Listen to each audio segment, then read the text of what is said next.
Morning बच्चों, आज अपन new chapter को स्टार्ट करते हैं। उसका नाम है मोशन इन प्लेन। जैसे अपन इससे फर्स्ट वाले चैप्टर में जो पढ़ा था वो क्या था, मोशन इन स्ट्रेट लाइन। अब अपन पढ़ रहे हैं मोशन इन प्लेन। प्लेन कहने का मतलब है कि ये 2D को रिप्रेजेंट करता है, 2 डायमेंशनल। ठीक है, मतलब कि X axis and Y axis दोनों को अब कंसीडर करेंगे अपन। पहले क्या था, स्ट्रेट लाइन था, तो स्ट्रेट लाइन में या तो अपन सिंगल वाई एक्सिस को कंसीडर कर रहे थे, जो वर्टिकली अपन ऊपर और नीचे वाली जो कंडीशन लगा रखे थे, जिसमें हम एक्सेलरेशन ड्यू टू ग्रेविटी को इंट्रोड्यूस किया था। अब यहाँ पे जो पढ़ेंगे वो प्लेन है। तो प्लेन के अंदर अपन को मेन रूप से जानने के लिए कुछ क्वांटिटीज़ हैं। पहले उस फिज़िकल क्वांटिटीज़ को पहले इंट्रोड्यूस करेंगे, उसके बारे में जानेंगे। इस चैप्टर के अंदर जनरली इसको 2 पार्ट में पढ़ते हैं। एक तो अपन वेक्टर का पार्ट होगा, ठीक है, दूसरा जो है वो प्रोजेक्टाइल का पार्ट होगा। तो पहले अपन वेक्टर को जानते हैं कि होता क्या है ये। तो जनरली क्या है कि जितने भी फिज़िकल क्वांटिटीज़ थे, इन सारे फिज़िकल क्वांटिटीज़ को मेज़रमेंट करने में बड़ी प्रॉब्लम होती थी। तो उसके लिए क्या किया गया, इसको 2 कैटेगरीज़ के अंदर इंट्रोड्यूस किया गया। जैसे कुछ फिज़िकल क्वांटिटीज़ हैं जिसको स्केलर कहा गया, और कुछ फिज़िकल क्वांटिटीज़ ऐसे हैं जिसको वेक्टर कहा गया। अब ये होते क्या हैं, स्केलर और वेक्टर, तो उसको अपन जानते हैं। तो सबसे पहले अपन स्केलर की डेफिनेशन को जानते हैं। स्केलर क्वांटिटीज़ अपन कहते किसको है, तो अपन कहेंगे the physical quantities which have only magnitude but not direction. ठीक है, मतलब ऐसे फिज़िकल क्वांटिटीज़ जिसके पास सिर्फ और सिर्फ मैग्नीट्यूड हो। मैग्नीट्यूड होते क्या है, मैग्नीट्यूड वर्ड जो है ये बच्चे बहुत पूछते हैं। मैग्नीट्यूड कहने का मतलब है कि जैसे अगर हमने कहा 5 किलोमीटर नॉर्थ, 5 किलोमीटर साउथ, है ना, तो 5 किलोमीटर क्या इंट्रोड्यूस करता है, वो मैग्नीट्यूड को इंट्रोड्यूस करेगा, 5 किलोमीटर। ठीक है, और जैसे नॉर्थ साउथ ईस्ट वेस्ट, अगर इस चीज़ को हम अगर लिख रहे हैं तो वो डायरेक्शन को इंट्रोड्यूस करेगा। तो स्केलर क्वांटिटीज़ के अंदर अपन क्या कहेंगे कि ऐसी फिज़िकल क्वांटिटीज़ जिसके पास सिर्फ और सिर्फ मैग्नीट्यूड हो, डायरेक्शन नहीं हो। तो जैसे 5 किलोमीटर हमने कह दिया, तो इसका कोई डायरेक्शन इंट्रोड्यूस नहीं हुआ, तो ये 5 किलोमीटर आप किसी भी डायरेक्शन में जा सकते हो। जैसे डिस्टेंस के लिए हमने बताया था कि डिस्टेंस जो है वो स्केलर क्वांटिटी है, उसका कोई स्पेसिफाइड डायरेक्शन नहीं होता है, इसीलिए अपन उसको स्केलर क्वांटिटी कहते हैं।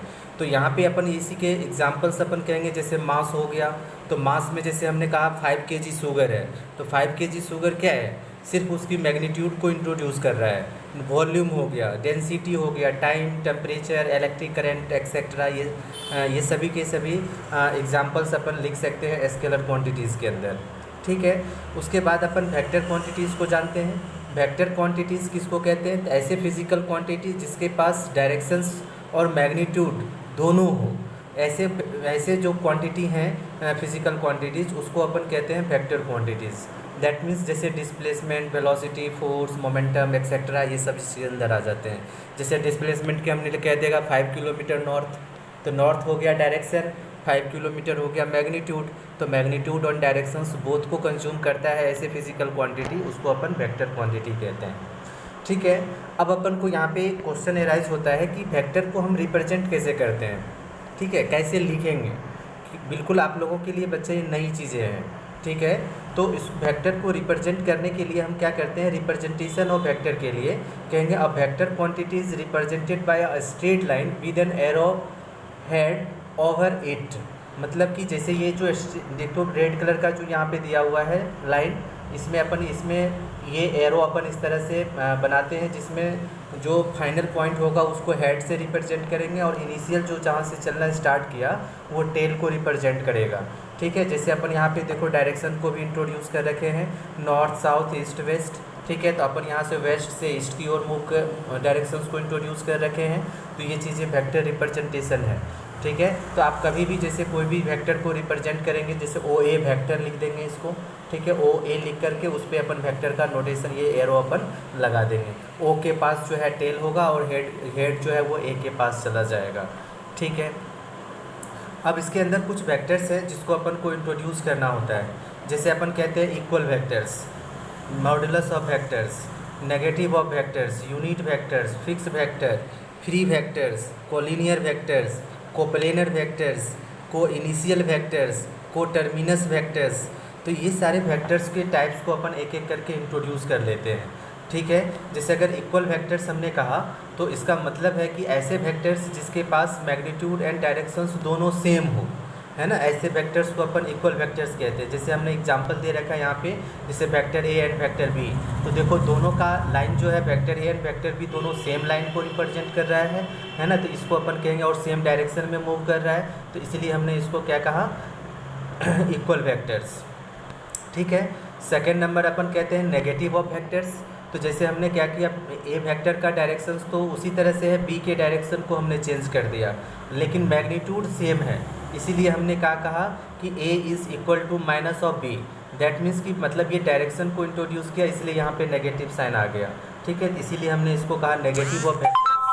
मॉडुलस ऑफ वेक्टर्स क्या इंट्रोड्यूस करता है, तो मॉडुलस हमेशा जैसे आप मैथमेटिक्स में पढ़ते हो मोड लेते हो, तो मोड अपन क्या करते हैं कि जैसे नेगेटिव क्वांटिटी है -2 है, तो -2 का अगर मोड ले लिया तो वो अपन को 2 में कन्वर्ट हो गया, मतलब पॉजिटिव क्वांटिटी में कन्वर्ट कर देता है।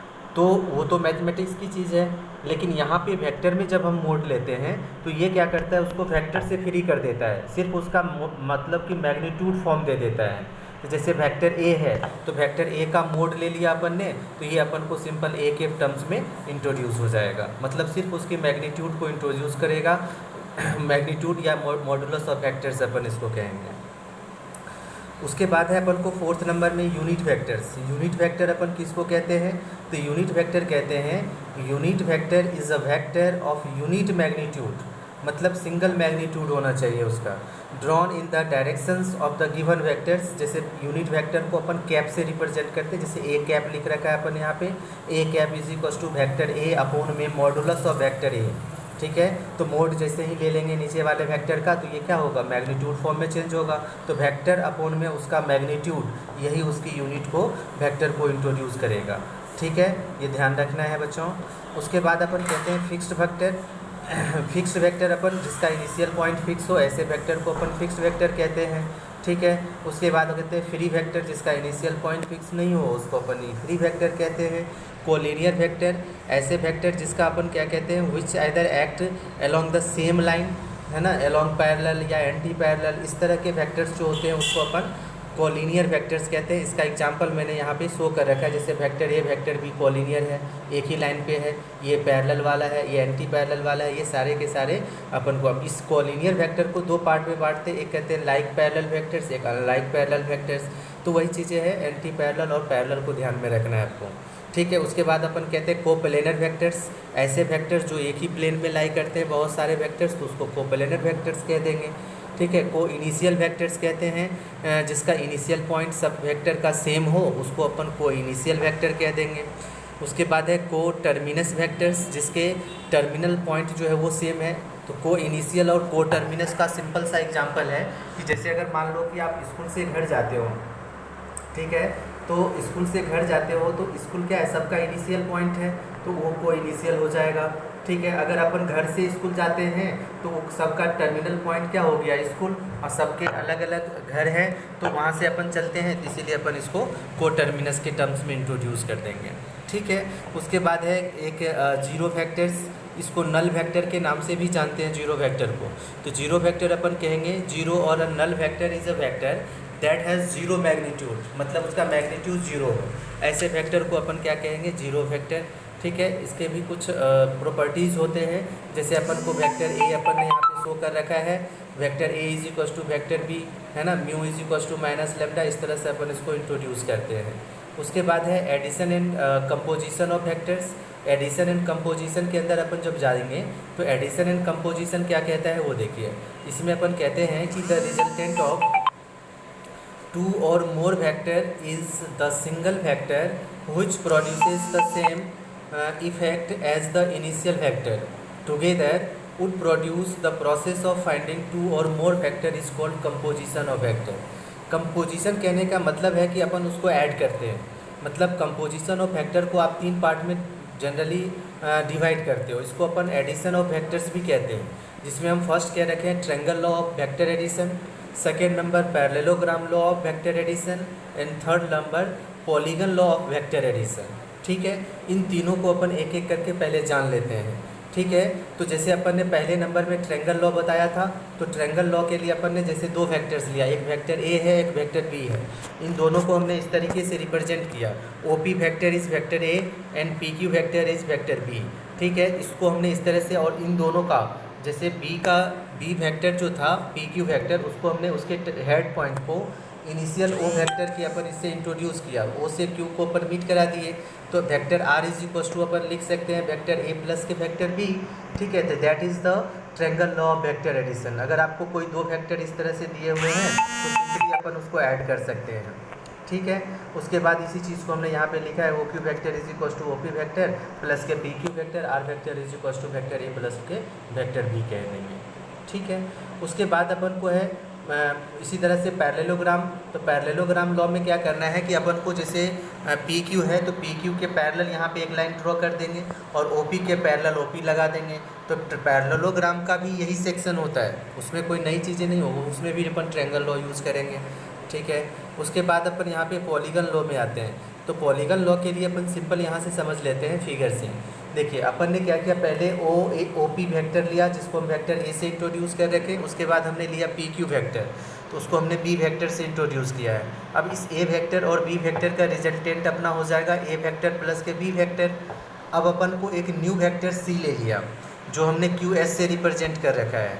तो अब ए वेक्टर प्लस के बी वेक्टर एक हो गया और दूसरा सी वेक्टर हो गया। अब इन दोनों का भी ट्रायंगल लॉ ही लगा रहे हैं अपन सब में। ठीक है, तो अब इन दोनों का अपन को रिजल्टेंट वो हो जाएगा अपना ओ एस वेक्टर। तो वो vector A plus vector B plus vector C हो गया। फिर हमने एक न्यू वेक्टर टी वेक्टर ले लिया एस से। ठीक है, उसके हमने टी तक ले गया तो एस टी हो गया एक डी वेक्टर।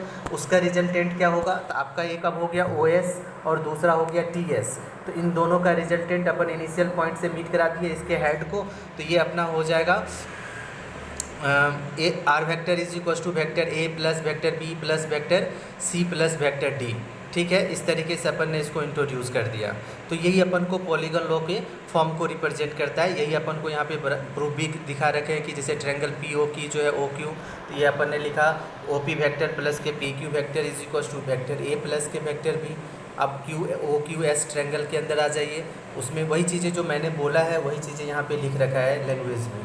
ठीक है, तो अपन R vector is equal to vector A plus vector B plus vector C plus vector D. This proves the polygon law of the vector addition. ठीक है, तो इसको आप बच्चों बिल्कुल ध्यान में रखना। ठीक है, और इसमें अगर कोई क्वेरी आता है तो आप लाइव क्लास में मेरे से पूछ लेना। ठीक है बच्चों।